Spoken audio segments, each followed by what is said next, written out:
Paul Craig Roberts says there is no future. Nuclear war is inevitable. He blames this on the rampant Russophobia prevailing in the U.S. today, and not only the U.S. but in the West.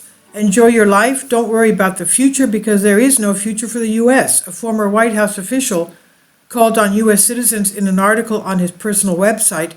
Paul Craig Roberts, who was in charge of the economic program during the Reagan presidency, is convinced that the U.S. wants to eliminate the obstacle called Putin's Russia.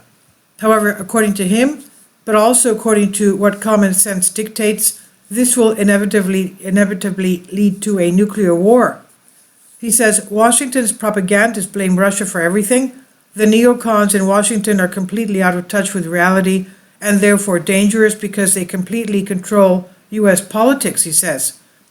And he continues on the same wavelength saying, I see no way out of this situation.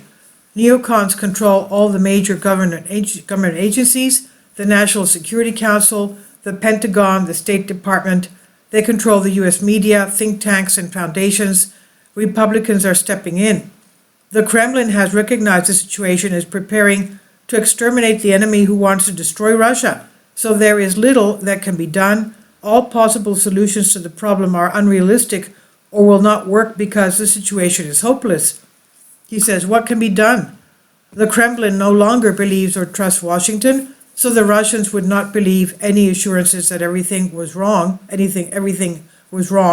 Perhaps nuclear war could be avoided if all the neocons were out of government, the Russophobic think tanks were shut down, and the military security complex allowed the election of a president who would immediately travel to Moscow, agree to restore any broken deals, and will withdraw NATO from Russia's borders.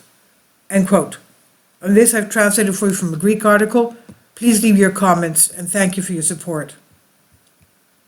Kindly support my Patreon account. The daily posts are 5 videos daily, and they are totally different from what I have on my YouTube channel. Thank you so much for your support and that you find all my content so interesting. You'll find the Patreon account details in the description box